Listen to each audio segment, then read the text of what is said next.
Ulaanbaatar, capital city of Mongolia, and I am in what they call unofficially Beatles Square, so named after the Fab Four. And at the northern end there is a monument which features the images of John, Paul, and Paul is barefooted on the left.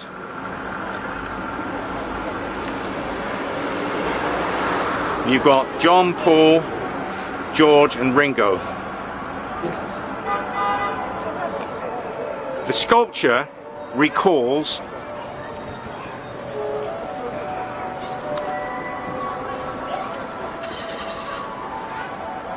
the 1970s era in Ulaanbaatar, when groups of teenagers would gather in apartment stairwells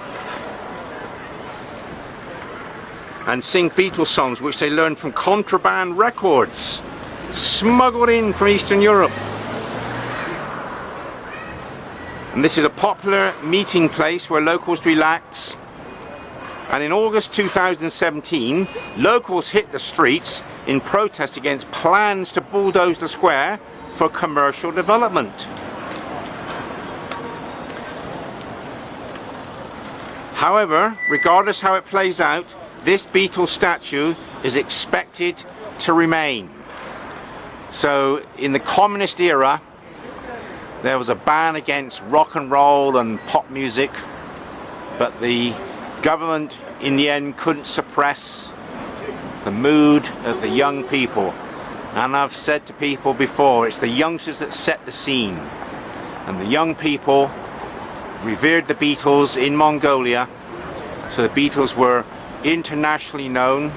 And here you got a very clever backdrop, which is the Apple record label that the Beatles signed to in later years. They started on the Parlophone label. I remember in 1964 standing on the coal bunker in Michael Smith's back garden with our wooden pretend guitars singing She Loves You and It's a Hard Day's Night. So we're a long way from Liverpool, England, the birthplace of the Fab Four, and here you've got Paul McCartney's feet. And this is quite an unusual tourist attraction. I got the information from the Lonely Planet guidebook.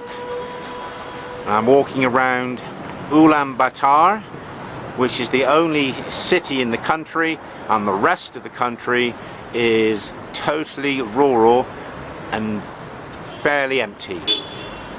So this is one of the last videos I'll be doing in the metropolis, in Mongolia, the world's second largest landlocked country. Turner's Travels signing off from Beatles Square, Ulaanbaatar.